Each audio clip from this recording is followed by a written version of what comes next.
Test, test. 1 2 1 2. We are back. It's Saturday afternoon, morning, evening for some. And man, we getting it, man. Y'all know what time it is. It's coffee, crepes, crepes. We say crepes. Leadership and pancakes. And shout out to the regular crew, our normal group that's usually here with us. Everybody has some stuff, but y'all know what it is, man. We got leaders all over the place, so no fear. The leadership crew is here, and we got leaders from all an array of places, and we're gonna go through some stuff talking about images. Let's see. Yeah, so we're talking about images, and I'm gonna go ahead and pay some bills. Shout out to the Dream Center, doing their thing, man. They got their Run for Hope coming up, man. If you get an opportunity, go out there. It's in September. It's in mid-September. Participate, volunteer, run, skip, jump. If you can't do either of those, crawl, roll if you have to. And if you can't do any of those, look, volunteer. We always need extra volunteers, okay? So y'all out there, try to do what you can do and just meet new people. On that, we are transitioning. Look, I done made up a couple of these different things. What's going on, team? How are we doing? Oh, look, we got a group in here today. Let's see. I got another guy. No. What are you doing? No, you're good. You are good. All right. So look, we got my brother Mario up in the top left-hand corner. We got Phil in the middle on the top. We got Tanya, all right, and we got David on the bottom left. How y'all doing today? Doing great. Everybody doing good? So we're talking about habits and attitudes in leadership. You know, things that can make things go left or right, but it's all dependent upon the leader. So I'm gonna read a couple of these things, and then we're gonna discuss it. We're gonna talk, and we're gonna move forward. All right. So the first we're gonna talk about a word about images. So we live in a culture rich with images. We grew up with photographs, TV, movies, video, MTV for those who grew up with MTV, and DVDs. Some people grew up with VHS, right? And some people grew up with, when you were the remote control, so you had to actually get up and go and turn the channel for your parents, right? Or maybe it was just for you. Now YouTube and smartphones make it possible to view videos almost anytime and anywhere. Shout out to YouTube and Twitch. We are on Twitch right now, so shout out to those guys too. We can't escape the power of visual image, and most of us don't want to. They did a study, and they was talking about how many images our receptors capture throughout a day. It's crazy. The author says that they learned over their career that most of us are visual learners. A lot of people are.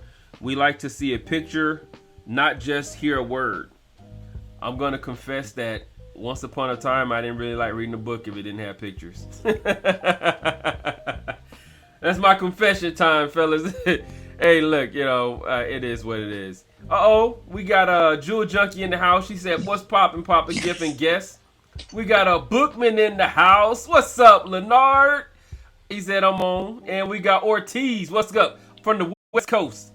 How you doing, brother? So yeah, my confession, I didn't like reading books that didn't have pictures. So the author says the images are like our languages. And if you guys know anything about the past, they go inside of the old buildings, which aka the pyramids, and they found pictures, which was what they wrote. They told stories with pictures.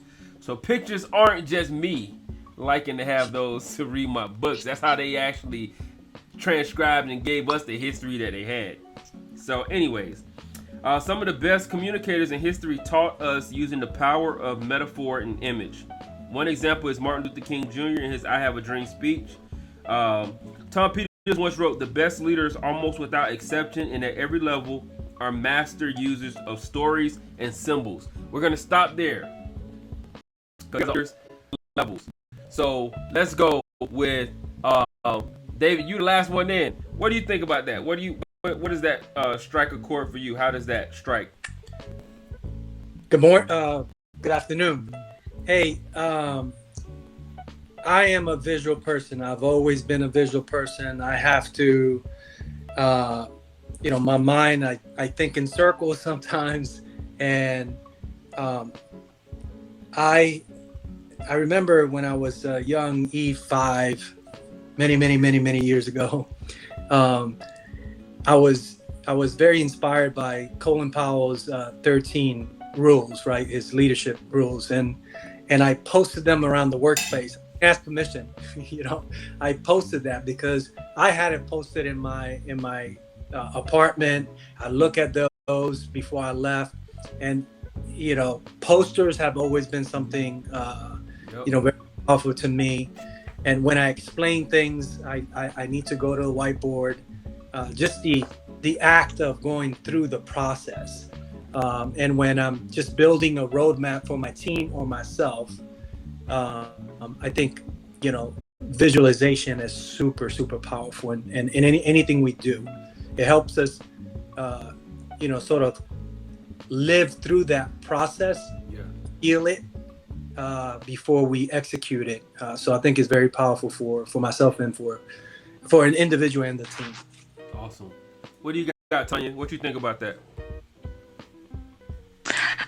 I believe. Hello, I'm Tanya. I believe visual is very important, but I think you do need the audio to go with it, because everybody learns in 3 different ways.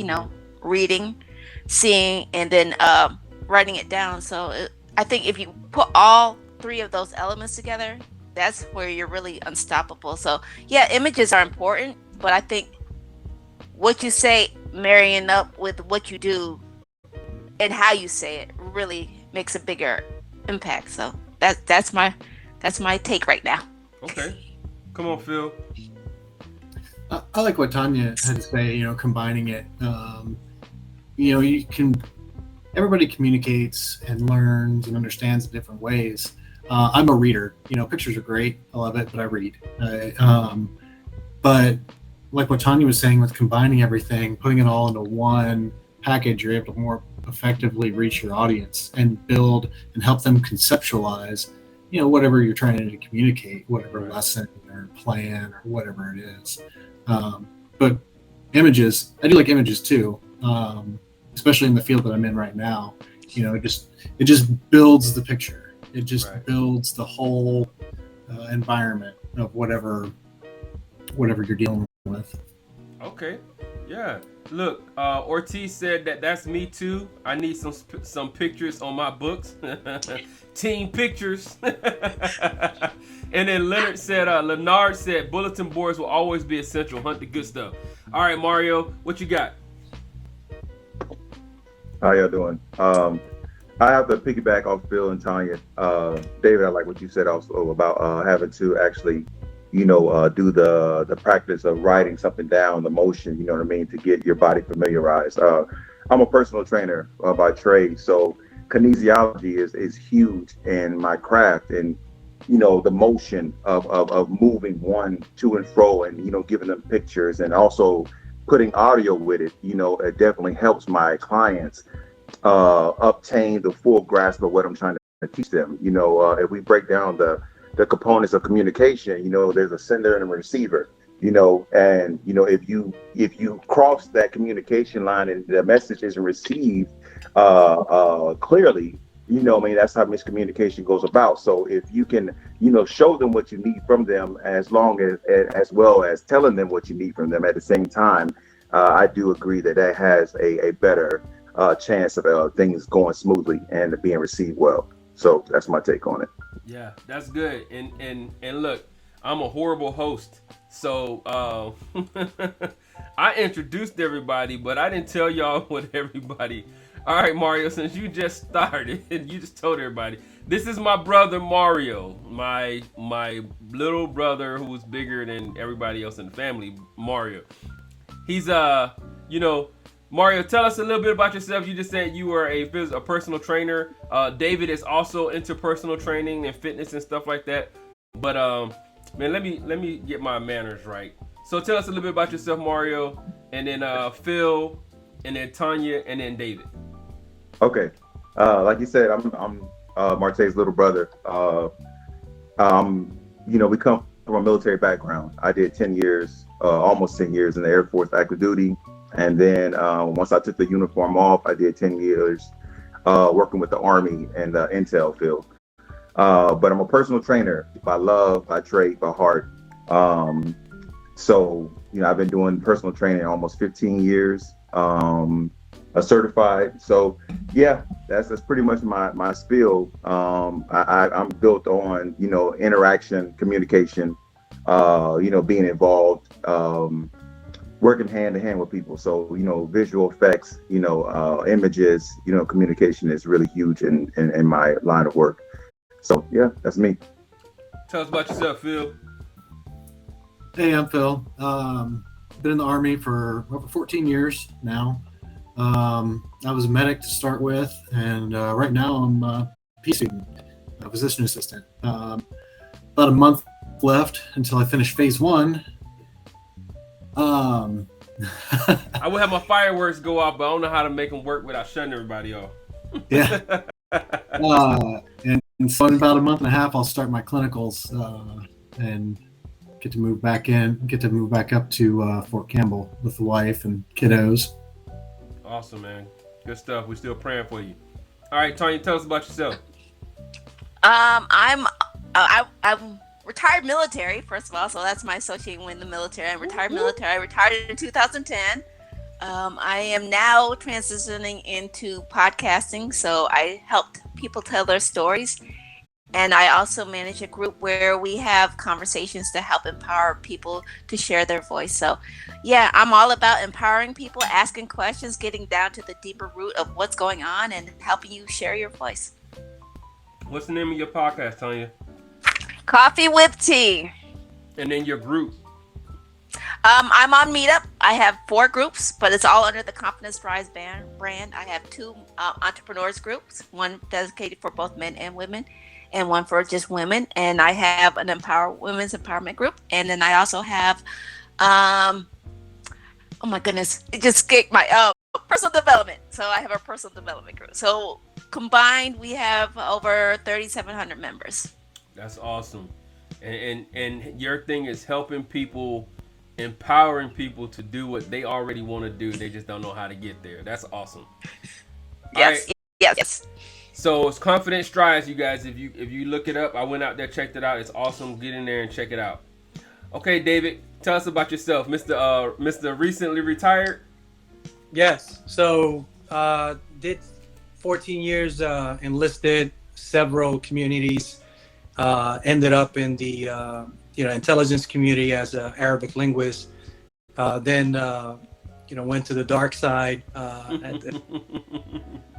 So did a total of 33 years. Just retired. I think the week before I met you, Marte. Yeah, that's right. You like a month ago or so. Finished up at the Pentagon. My family. I had left my family in Georgia, and because my previous one was Fort Gordon, and sold the house and moved to Florida. Currently at a small startup. It's growing quickly, doing corporate strategy with them. But like Mario and like a lot of you guys, my passion is to build high performing teams and helping individuals, obtain their best, right? So I do that through a series of ways. So I'm not a, I'm into fitness, but I'm not a fitness coach. I'm not a health coach. But we're talking about this habits of health. Yeah. Right? And visualizing by journaling, the life book, right?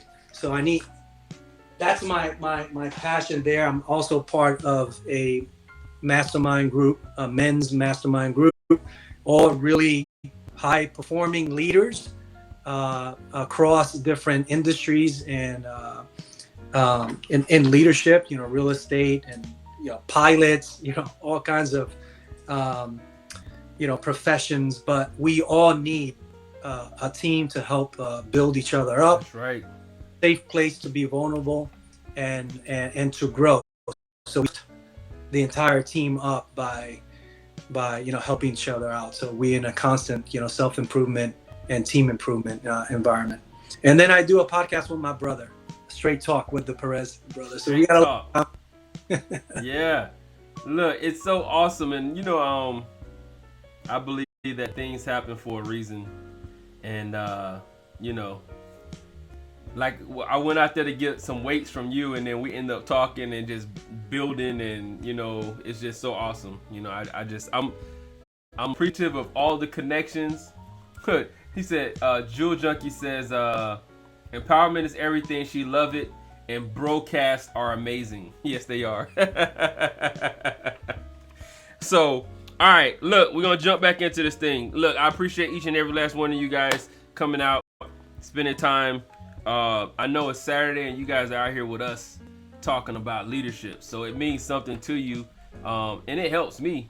It helps me. I'm not in the field right now, but people will still hit me up asking me questions about stuff, and I'm like, sometimes I'm like, oh, let me think about that.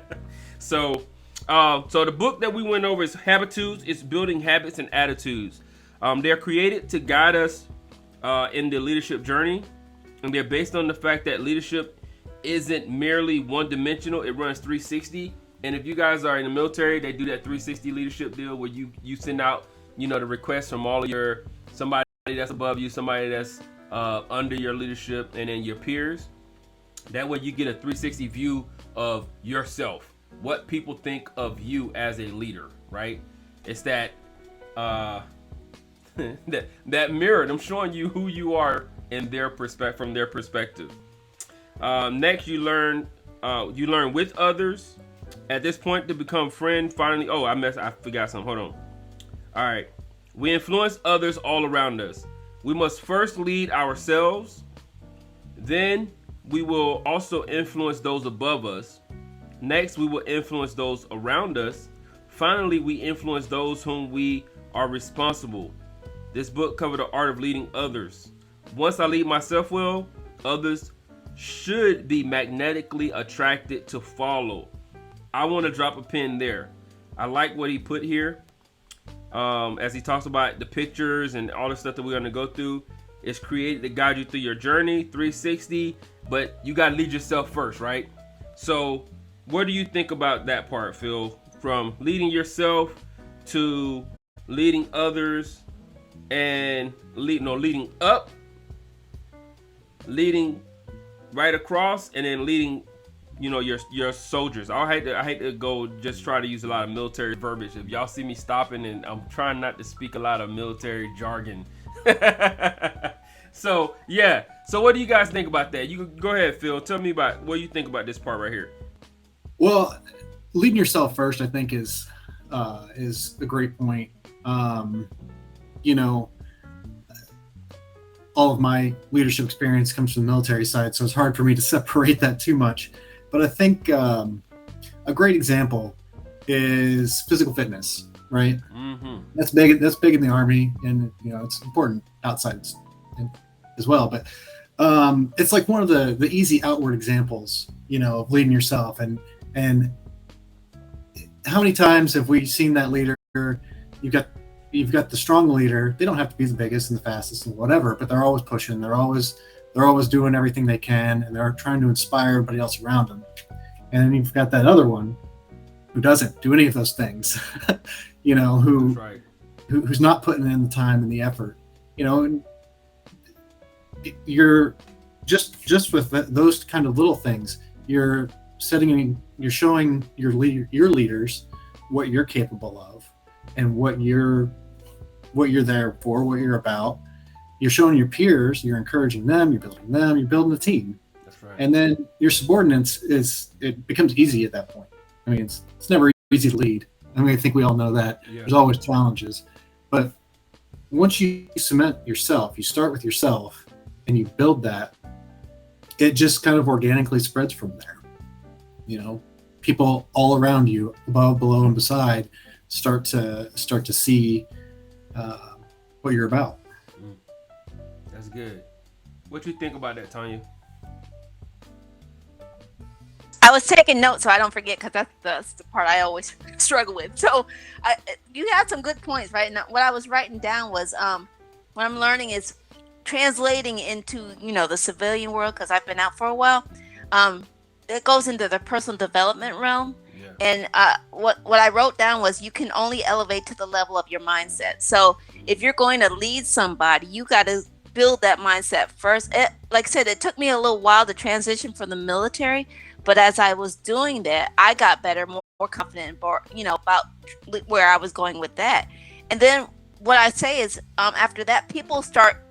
It's like natural. They just gravitate to wherever level you're at. It's not like it's not like an ego thing, like you're better than somebody. It's just you start talking differently, you start acting differently, you start speaking different, and you attract different people along the journey. So like I said, you can't elevate yourself or others until you elevate your mindset, and that goes into your personal development, like you said, bettering yourself first, because like I said, you can't lead anybody if you ain't got some sense. That's really right. I mean, you'd be walking around in circles like, I thought there was a better way. So you just Bookman says self-discipline. Jewel Junkie says starts by building the mind. Yes, indeed. What do you think about that, Mario? What's your thoughts? First, I like to say I feel, and Tanya, what you said was awesome. That personal development was on point. I feel like you can't build onto anything if you don't have a secure foundation. You know what I mean? You have to know who you are, whose you are, and what components of life that you're really going to stand on. You got to have that excellence about yourself. You know what I mean? To actually go out and not only preach. You know what I mean? But be about what you're talking about. And just for example, for me, as far as personal training go, I'm a refer to personal training a lot because that's my niche. But I couldn't teach anybody anything I didn't know. I could teach them, you know what I mean? Oh, I have a nice, physique or whatever, this is what I did. But until I actually went and got my certification and went through the courses and the classes, I didn't really have anything fundamentally to stand on. But once I got that foundation built and I got the confidence behind the knowledge that I received, then like Miss Tanya was saying, then you start glowing different. You know what I mean? Your vibes, you start radiating at a different frequency, and everybody, that magnitude kicks in, because now they look at you and they're like, oh, that is a leader. That is somebody that is above and beyond the best, above and beyond the rest. And they are willing to follow, that example. My brother always say, lead from the front, you know what I mean? Not from the back, lead by example. So that's what I took from it. Yeah, let's go, David. What you got? Yeah, all great points. Support 100%. Believe in all what you've said. I think it's one of the traits that's important in leadership is authenticity, right? So if you're not leading by example, you're not doing the same thing, what you expect your team to do, then you're not gonna build a trust, right? And that's, your rank goes so far. That's right. You walk in the office with a title, whether it's you in the civilian world or in the military. In the civilian world, it's different, right? One of the challenging things in this job is that I'm an intern right now, right? I have no OpCon, right? So I sort of a project manager in these lines of effort, to use military terminology. So you have to employ different leadership skills, build relationships, trust, and lead by example. That's right. Really tap into everyone's strength and get to know them so that you could, incorporate that into the team. But it's not about getting to a certain level before you can give fruit, right? Per se. We all need to have a growth mindset. Wherever level you are, right? 30 years in, or 2 years in, you pouring into yourself through reading, through audibles, through listening to podcasts like this, putting things into practice, but you always learning. That's right. You're from your peers, you're learning from your subordinates, and you're learning and influencing up as well, right? That's right. One of the hardest things in leadership is leading your peers and leading up, like next level, right? That's right. It takes a level of courage to do that. But if you're part of the right culture, right? So find that right culture and or help build it, right? So that, one of the things that gravitated me or attracted me to this startup is their motto: we want learn-it-alls, not know-it. Yeah, I like that. And in the interview, it's like, hey, what do you want to learn? It wasn't about what I can contribute. I mean, that they knew that because that's what opened the door. Yeah. Master's degrees, the experience, the LinkedIn profile, all of that got you in the door, right? But then when he said, what do you want to learn? I'm like, this is what I love, right? And now I'm building like their knowledge management platforms, and I put that visualization and imagery, I put that in all the SharePoint stuff, and I put it all over, learn it all, right? To try to inculcate that value and that culture that we want to be a part of. Yeah, man. Look, as I say, I think we can log off, and after we pass around the offering plate. For those churchgoers out there, that means that was the end of the sermon. All right, y'all hit it on the head. So shut up. That's a hint for me to shut up. No, that was good. It was. I mean, that's one of those ones where you really don't have to say much after it. The phrase that slogan is awesome. Learn it alls is, I don't want know it alls either. I think when you stay in that mindset of being humble, a humble leader, a servant, leadership, that I tell you, whenever I would go into an organization, whether I was at the bottom or at the top, I would go to the junior people and ask them how to do stuff. How do you do this? How do you do this? And sometimes they'd be like, oh, you just trying to test me out. Sometimes I really didn't know. If I spent all my time in a clinic and now I'm in a motor pool and I gotta drive a LMTV, a 5-ton or whatever it is, I don't know nothing about no 5-ton, but they don't know that, and they're thinking I'm testing them, but I'm trusting you to teach me. Whether you're thinking I'm testing you or really teaching me, but they were really teaching me. It grew the organization for the simple fact that it was like, oh man, my senior leader came down here and on motor pool, whatever, he's in the vehicle with us and he's driving sometimes. He's moving tents off of the back of this thing with a jacked up back. It's just like they're looking, they're seeing these things, and they're just like, you know what? We got this guy. He's good. And then they started kicking me out because I really was broken. Hey, sit down somewhere with your bad back, please. I can me move one more tent. Anyways, the mirror effect is our first image. We hit it so hard already. Okay, so we're talking about images. The first one is the mirror. Since the beginning of time, humans have been preoccupied with their looks. Really. Go figure. We have been worried about our looks. Oh my God. Consequently, we search for ways to see our reflection and seek out available mirrors. The still water of a clear pond, in fact, was man's first mirror. How many figured that? I kind of figured it, but I didn't know for sure. With the rise of the Bronze Age, polished metal became a favorite material for the Sumerians in the Mesopotamia area, as well as Egyptians and Hebrews. And by 328 BC, the Greeks had established a school of mirror craftsmanship. That's how serious we are about our looking at ourselves. The first glass mirror allowed for far more precious reflection. It debuted in Venice, Italy, in the 1300s under the hands of a Venetian glass blower. By 1687, Frenchman Bernard Perrault had patented a method for rolling out smooth sheets of glass. Why are we talking about that? Because we're so fixated on being able to ourselves and looking at ourselves, you know, and you want to look at yourself and make sure you're good to go before you go out. Because some people have jokesters as significant others, and they may be like, yeah, you look fine. You look wonderful. You go out there, your stuff is all jacked up. I don't know. But anyways, so the mirror reminds us of a helpful leadership principle. Leadership, in fact, have their own unique mirrors, their followers.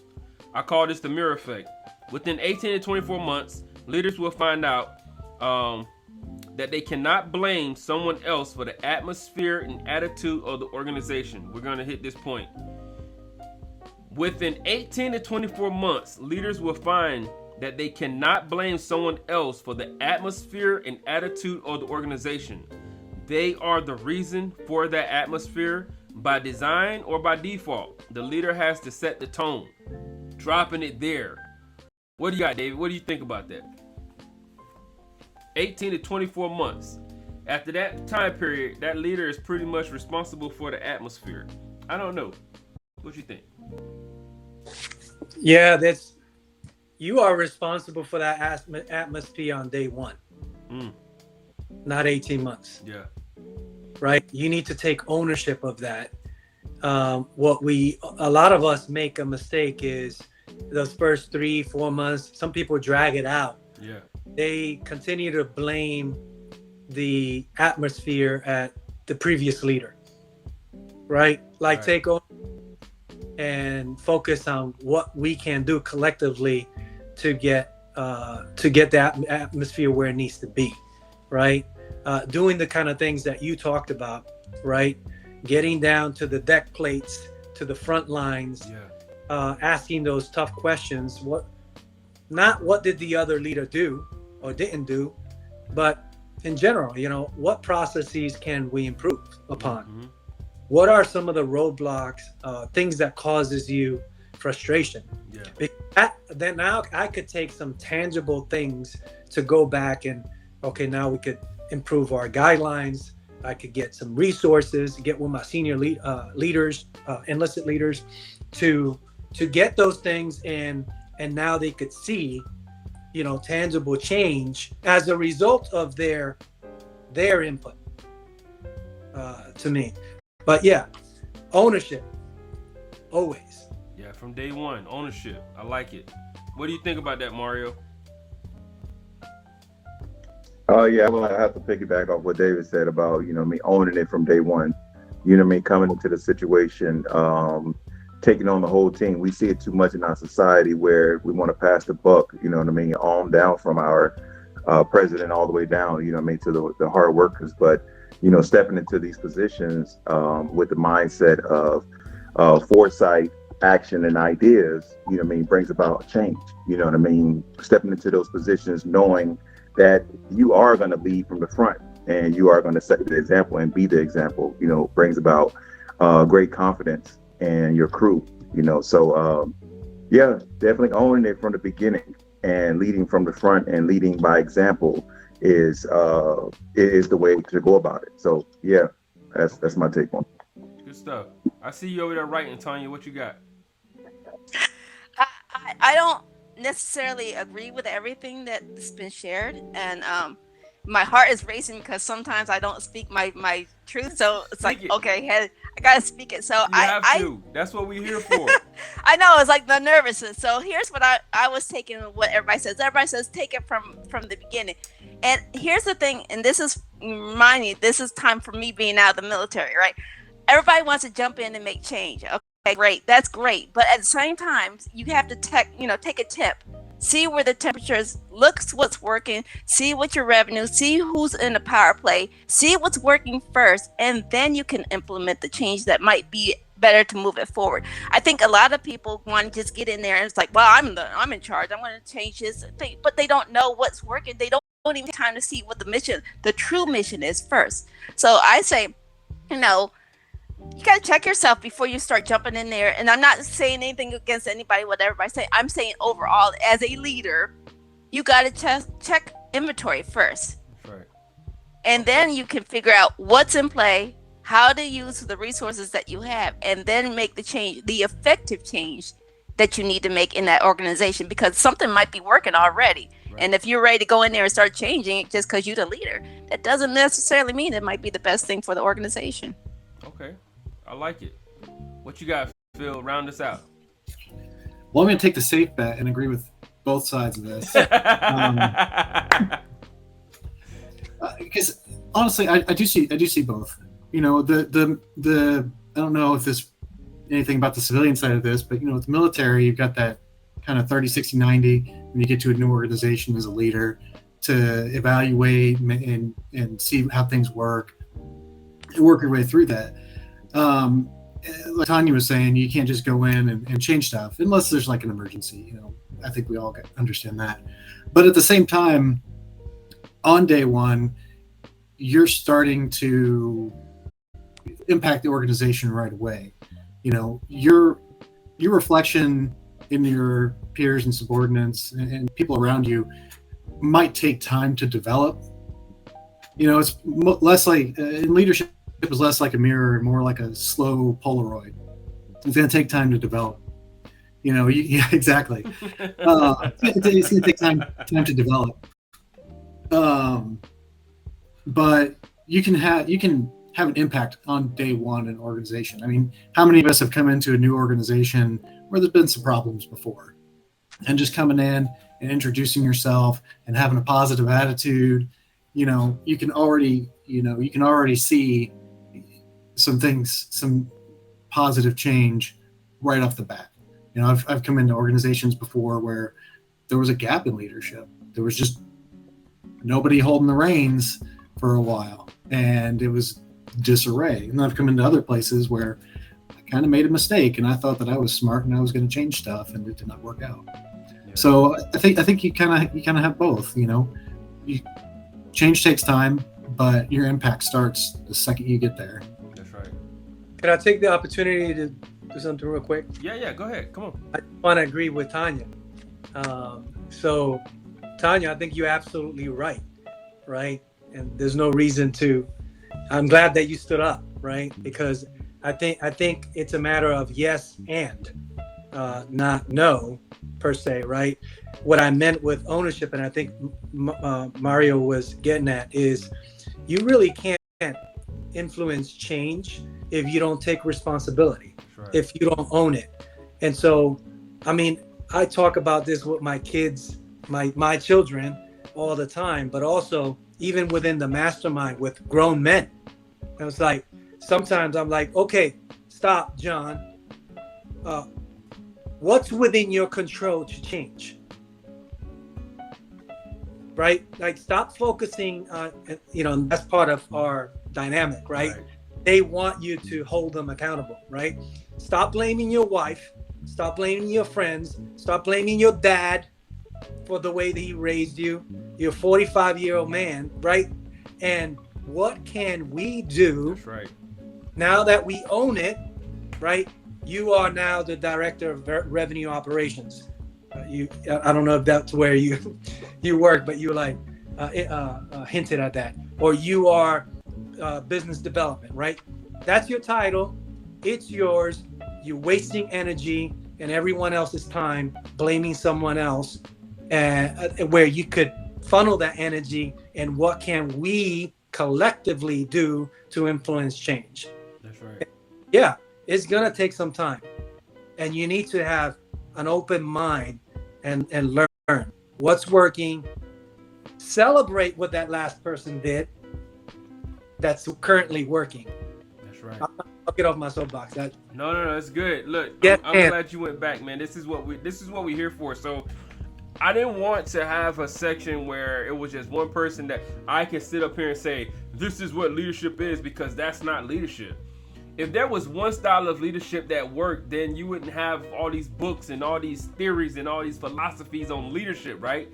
You could go and find all the books on leadership in one store and you wouldn't have half of the books on leadership. Right? You wouldn't, because there's so many books on leadership. You'll find a book on leadership that will not talk about anything inside of another unabridged version of a book on leadership. So that's why I like to have as many people as I can on here, so that we could get all of these different thoughts and perspectives. And it's not saying that one is wrong and one is right. Let me see. We got some comments. We got Joe Junkie said, "True talk, speak your truth." That was the you, Tanya. Leonard says, "I maintain a magnifying mirror to ensure that the smallest details are being checked. Appearances can distract from one's process and intentions in order to achieve success. Own it, but understand that your goal is to establish the atmosphere you want to sustain. Hunt the good stuff." Yes. Nephew Tay says, "I agree with her. Be a listener." And so I agree with both sides. So both sides were very correct in my opinion. And I say this because what you just explained, David. When you get into an organization, you take ownership of it's not you come in and say, "Respect my authority, I'm in charge," but you take ownership. You understand that, okay, I'm here, it's me, it's my show now. I'm not gonna be like, well, this is what the last person did. It's not me, it's the last person, it's my show. This is my show. Whatever is wrong is mine. I own it now. Now that I've owned it, like you said, David, now that I own this, how do I fix it? How do I fix it? I take inventory. I see what's going on, what's going right, what's going wrong. How can we improve it? Because the best thing you can do going into an organization is to include the people in that organization. Everything isn't going to be the way they want it to be, because they're thinking this is how it's always been. Well, that's why it's failing, because this is where it's always been.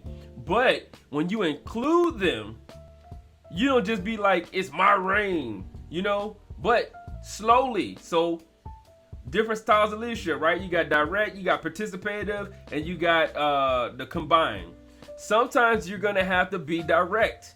I came into an organization that they drafted me into, and it was failing miserably. And I usually wait 30, 60, 90 days, at least 30 days before I make changes. I had to make changes day 2, and I let that whole place on fire. It was like I was detonating people left and right. And then the captain, commander, he pulled me aside. He was like, "Thank you." I'm like, "Sir, you got to do it. You supposed to be doing this. What are you talking about? Thank you." I mean, it was crazy. But a week of me detonating people in place, but when I did it, I didn't just get that shock and awe effect. After I did it, I made the public correction as well, and why we don't do whatever it was that they were doing. So you gotta know, you can't just be like, "I'm gonna destroy this person right now, ha ha ha, your soul is mine." No, you can't do that and just leave them. You gotta build them back up, especially if they're your leaders, right? If I'm gonna blast you, I gotta tear you up, but I gotta rebuild you immediately. I can't leave you. I can't send you back out there broken in front of the soldiers or the sailors or your airmen or Marines or your other employees. I got to build you back up before you go back out there, and I got to encourage you. I got to say, "Hey, look. Hey, you jacked up like you do your kids, right? You know why you got this whooping, right? It hurt me more than it hurt you." I never believed that, Mom. I was gonna say, I heard that so much from Mom. I never believed it until I had to do it myself, and it did. It does hurt you more than it hurt the kids. I believe that. So, anyways, we're gonna move forward. I'm gonna pick my pen back up. Great discussion. I love it. So, Dr. Maxwell says that he further illustrates with the law of magnetism. Leaders attract who they are, not who they want. In other words, like attracts like. But there's another law at work here beyond magnetism. Call it the law of emulation. Leaders must model the life they want their followers to live, because people will emulate them. In a nutshell, the top rule of management is people do what people see. Drop that pen right there. What you got, Phil?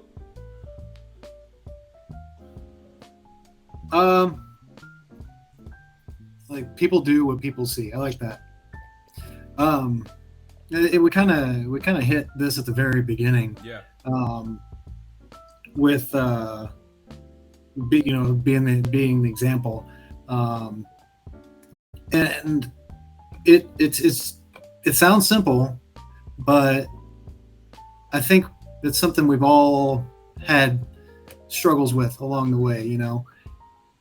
You get worn down, you get tired, you get frustrated, and it's without even realizing it, you start to attract that same problem from around you. And then the organization suffers. And then opposite of that, you go to an organization where they've got good, strong, effective leadership, and people are just succeeding left and right. They're going to, they're getting promoted. They're going to special schools, and it's self-fulfilling. If you want a successful organization, you've got to project that to the people and build the people around you with how you present yourself. Okay. What you think about it, Mario? I think that when it comes to emulation, I know sometimes as leaders we do have to be careful because that leadership crown, or however you want to put it, it gets heavy sometimes. So, like you say, monkey see, monkey do. People emulate what they see. So sometimes you may be a fine, sharp tool. Sometimes you may cut a corner or two, but you have to remember people are watching. And I think about my son. My son, he loves to emulate me like no other. He does what I do, and he wants to do it. And it's like, I have to be careful when I have those days where I'm not clicking, you know what I mean, on the most positive note, you know what I mean? Or, I have a spout of anger or frustration, and I have to remember that he sees that part. He also sees the anger and the frustration, and, you just have to be careful about, first of all, holding just your own position or your crown yourself. A great leader knows how to delegate. All right. Knowing how to delegate different tasks takes that pressure off of you. So you don't have to cut corners when you're feeling exhausted or tired or worn out by your role. Right. Also keeping in mind that people are watching every move you make. When you take your uniform off, and we're referring to the military, they're still watching you. Just because you're not wearing that uniform and you're not wearing that rank, Sarge is cool in the office, but when we get out in the streets and he takes that uniform off, Sarge is a whole different person. That's right. So they see the switch up. So they take that switch up, and they don't know how to. They want to. It's a thin line. It's a thin line with leadership and organizations and people emulating and wanting to be just like you, because they do emulate the good and the bad. So you got to be careful of what you actually project. So right. That's take on it. That's right. Bookman says, set the example, and sometimes you have to fake it until you make it to strive for success. What do you think about that, Dave? Yeah, I've done that all my life. It's interesting. I forgot who said it, but it's action. Yeah, it's actually in my book, Habits of Health, but I've seen it in leadership as well. It's action leads to motivation. Oftentimes, we wait for motivation, and Mario could attest to this, right? You get up in the morning, and I just don't feel motivated to go to the gym, and or running, whoever's a runner out there, right? But almost every single time, probably 100% of the time, when you go do it, you come back feeling like, oh man, I almost missed out. That's right. Missed on that opportunity, That's right? So often is you need to act the way you aspire to become. Yes. Do the things that you'd like to become, and over time, you grow into that person or that leader that you want to become. One of the things that became a magnet was way back. I was going up for executive officer in the Navy. That's like the second in command. And instead, I said, I'm going to go to this command, which I know the least about technically, It was cyber at the time. I did signals intelligence, and who there's several leaders that have these values and traits that I want to, to have. I want to learn. And so that proximity to those people that or your circle that you create will help you grow into that, right? Mm-hmm. And the particular leader had the ability to see within me and others beyond what I was able to see, right? And so the way he treated me was the way, the potential that I had, so that I became who I should become. Yeah. Rather to treat me with the traits and the abilities that I currently have, right? Yeah. So that grow because he was able to see things and put me in uncomfortable positions that helped me push beyond that comfort zone. And I grew tremendously for several reasons, right? You surround yourself, I see traits within you guys.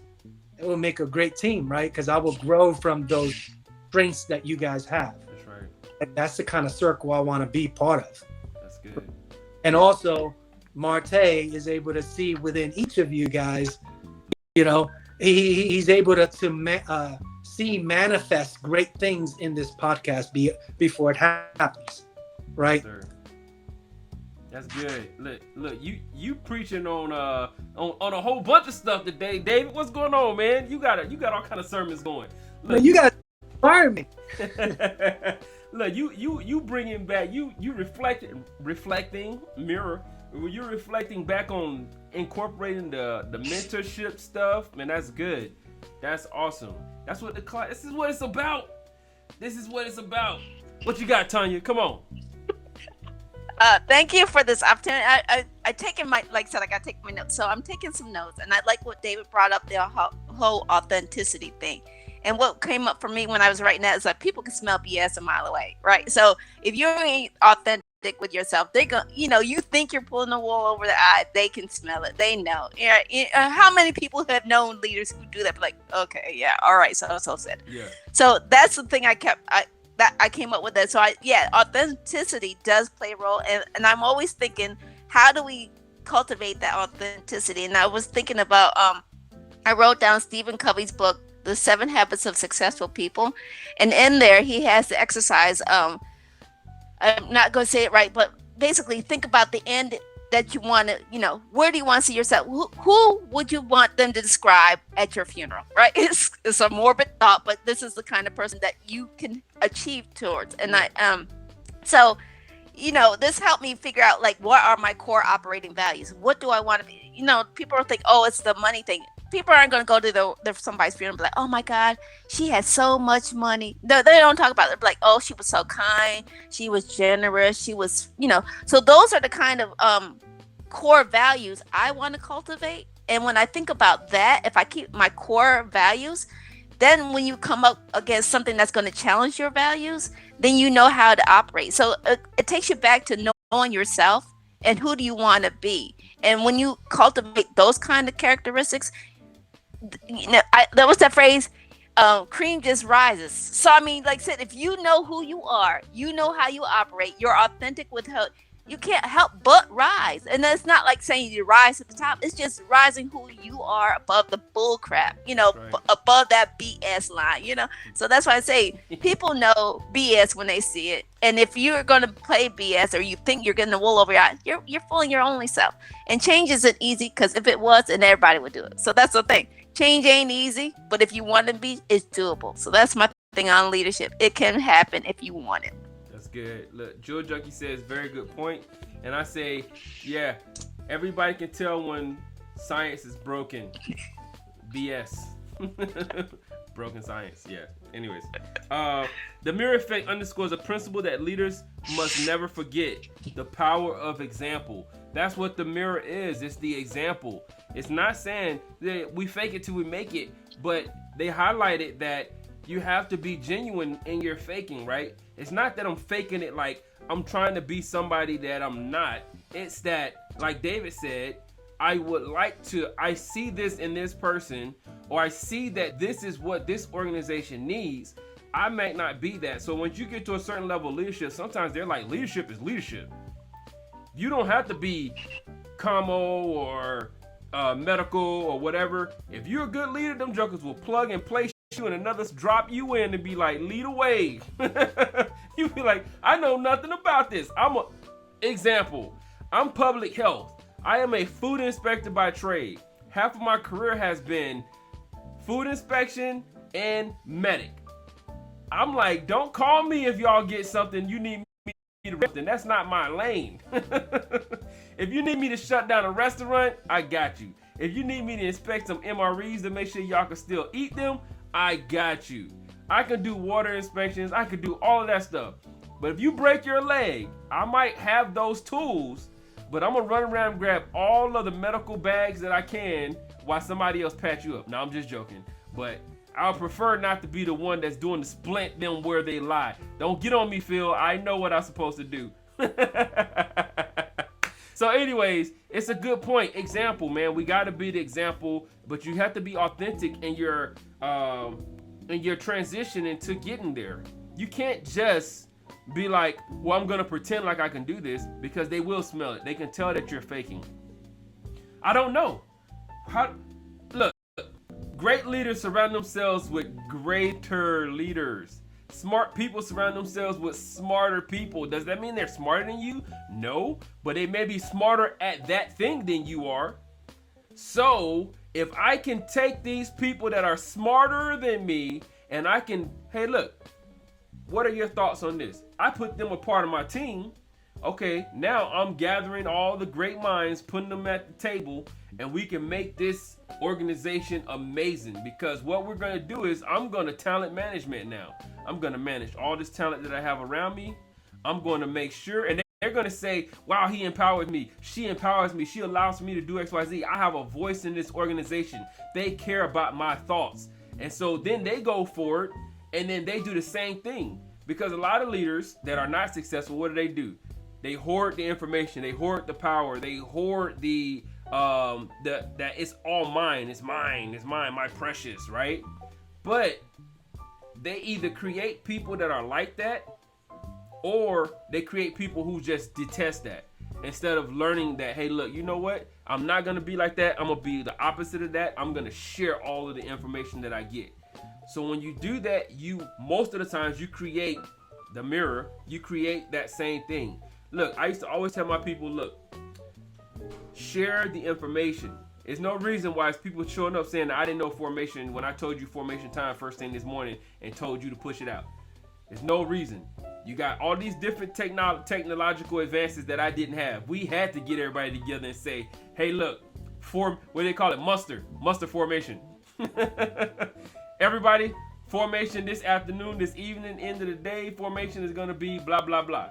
Now you can send a text message, you can call, you can send an email, and they know what time the end of the day meeting is, right? Get the information out there. Share. All right. So leaders create the atmosphere and attitudes of their organizations. By design or default, they set the tone of their entire team. Why do you think example is more powerful than words?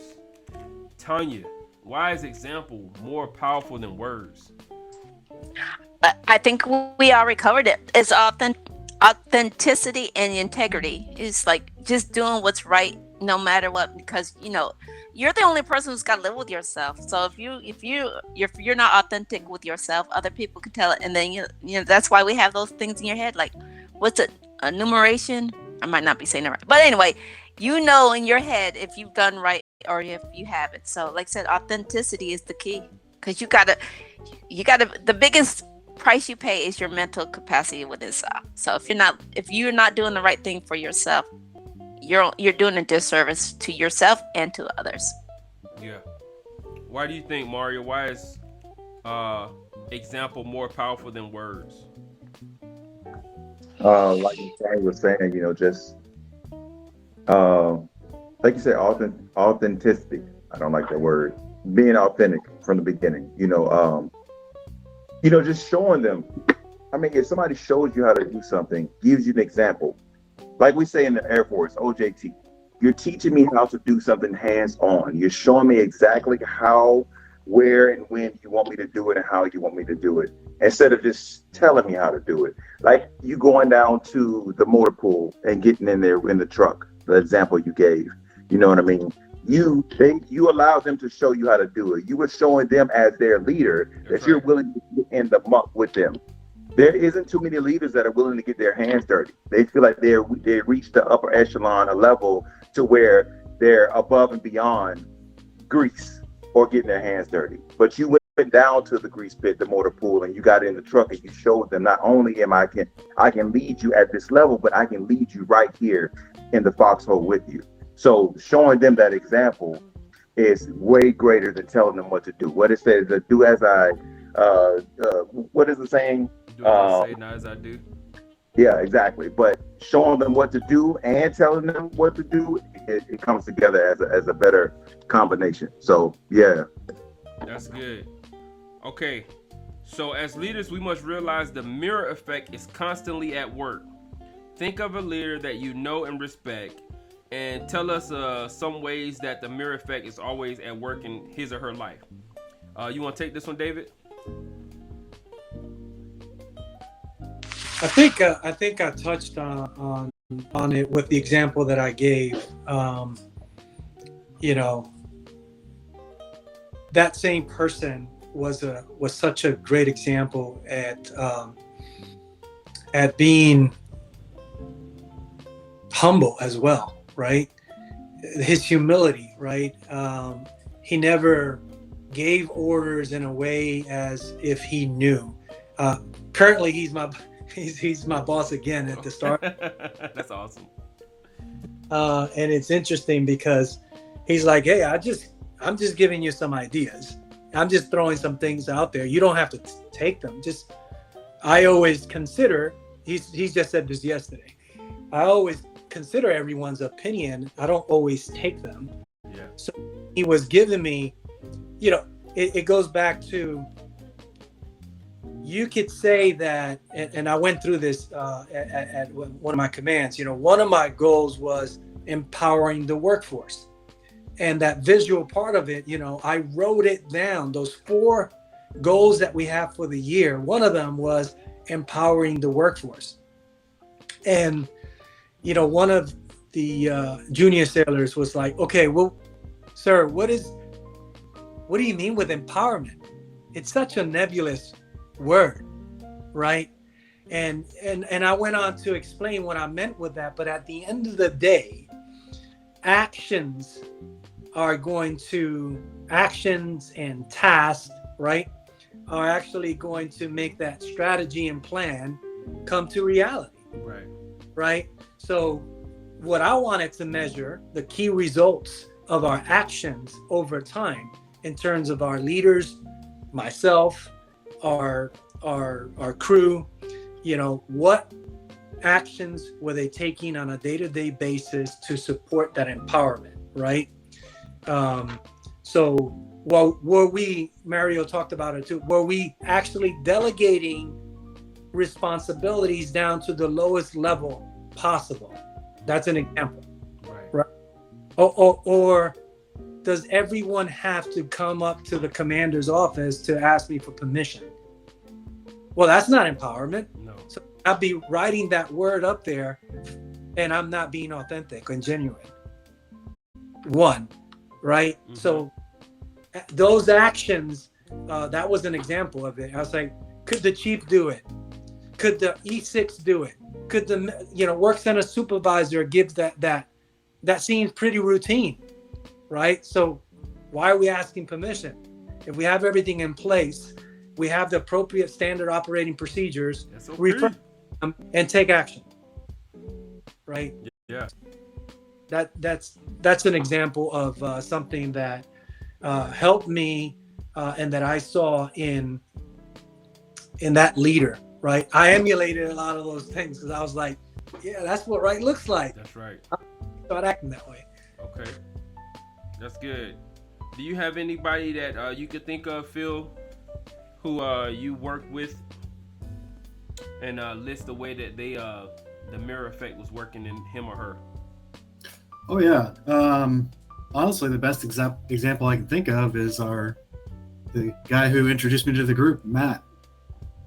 Um, I met I met him when I was specialist, um, way several years ago, and you know, at that time, up until that point in my career, I hadn't been in very long.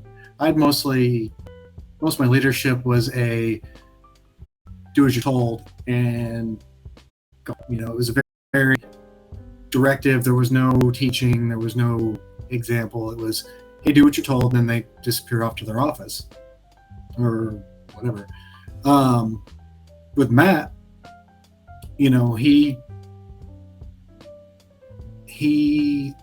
saw that I wanted to improve. He wasn't my direct leader. He wasn't my supervisor. He was just somebody with more experience, and he never really told me what to do. He just was like, "Hey, do you want to come along? I'm working to improve myself. I'm doing this to make myself better. Do you want to join?" And and he, I mean, you worked with him. He continued to do that, and as leaders, sometimes you are directing people, "Hey, you need to do stuff," but he as an indirect leader, he just was like, "Hey, this is my example. This is what I think works. This is how I want to be, and this is how I want to improve. And do you want to come along?" And it was, he did that with so many people, and he inspired so many other peers and juniors to just be better, just by being an example. Good stuff. That's fact. Shout out to Matt. He's on the road. And Joseph, too. Okay, so our self assessment. I want you guys, everybody that's listening, all of my guests, take a self assessment, honest look at your own life. More than likely, there are aspects involved following people as well as leading people. Consider these questions and how the mirror effect might be at work in each one. Who am I mirroring? We're all mirroring somebody. Who might be mirroring or reflecting me? Somebody is watching. My mom used to always say, "You never know who's watching you." And I used to be like, "That is creepy, Mom. What do you mean, who's watching? Who's watching me? Is it Russia?" I'm just joking, you guys. What positive qualities do I possess? How might others be emulating these qualities? Flip side. What negative qualities do I possess? How might others be emulating these qualities? So, take some time to people watch this week. Observe different group of people and how the mirror effect is at work. What similarities or differences can you pinpoint among the people? Does anything conspicuously stand out as a leader? As a leader, do you wish your team possessed different attitudes or virtues? What might this say about you? Write them things down. And if it's something that you're not doing, that's probably why your team don't have those qualities. This is coming out of the book, Habitudes, Images that Form Leadership Habits and Attitudes. That's it for today. Anybody got anything they want to? I know you got to go, David. You have anything to summarize or anything you want to say before you head out? No, thank you so much for the opportunity to be part of this day with this great team. I've seen all of your podcasts since the time you invited me the first time, and you got tremendous guests, a diverse set of experiences and opinions, and I always come up with a list of things to ponder upon on. So thanks for the homework for this. Look, David, you said homework, so I'm gonna pass the ball to Tanya because she said you gave me homework. And look, Oh, what's your closing statements, Tanya? this was really good. This was really good. I enjoyed writing down and assessing myself and realizing that people are always watching. there are people who are rooting for you, and then there are people who are rooting for you to fail. So it's Right. like you just have to figure out, and like you said, just own your position where you are, and do what you can do. So thank you for this opportunity, and you know, this is a pleasure. Thank you. Yes, absolutely. What you got, Mario? Oh, yeah, I just want to say thank you as well. I truly enjoyed myself. I love hearing other leaders and their perspective on leadership, and I consider all you guys top level. And I mean, I just met you guys. You know, you retired. You know, you did the military thing, high rank, and you know, I barely made it to E5. I got out medical. I didn't get in trouble. But well, just to hear that, you know, your leadership skills that you learned while in the military transformed over into the civilian sector, and you know, especially David, you know, being in the position of a project manager. I'm actually in school right now to get my PMP. So you know, it's just motivation for me to actually meet somebody that's actually in the position I'm trying to get to. So you know, Phil, Tanya, Tay, you know, I appreciate you guys. I was about to say who. I caught myself. Yes, I'm getting there. All right, Phil, round us out, brother. I always learn so much from these whenever I'm able to make it. You know, hopefully I'm able to contribute, but I feel like I'm taking away way more from learning from everybody here. And nice to meet. I've been on with David before. It was nice to meet Mario and Tanya. I love the different perspectives because there's always something to learn. There's always some experience that you haven't had. There's so many great leaders out there, and this is being able to kind of get the voice of more people in this forum is great. Yes, absolutely. All right, y'all. Look, it's early Saturday. Enjoy yourselves. Be safe out there. You know how it is. It's Saturday. People were doing. They did some extracurricular activities last night, and they may not be that well today. So just watch yourselves on the road. I'll keep you guys in prayer for safe travels. Bookman says, hunt the good stuff. Keep doing what y'all do. Jewel Junkie said, that's right. We have to always adjust our crowns and stick that tag in the back of those shirts. There's always people who will support you because you're you, and those who will not support you because you're you. Keep growing and push past. Hunt the good stuff. What you doing putting hunting the good stuff? That's Bookman stuff. Anyways, all right. Hey, love you guys. Peace.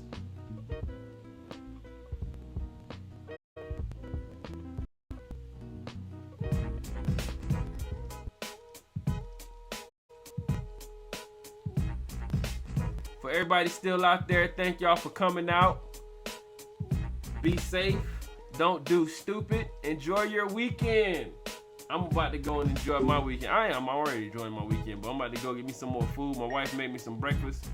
I'm gonna go get me some more coffee, and I'm gonna do this coffee crepes. I already did the leadership and pancakes thing. Good show. It was a pleasure. It's always a pleasure to have you on. You need to come on back on, Mr. Hunt the Good Stuff. Have a good one, everybody. Peace. Smash that notification and subscribe button while y'all out there. Come on, man. Stop playing.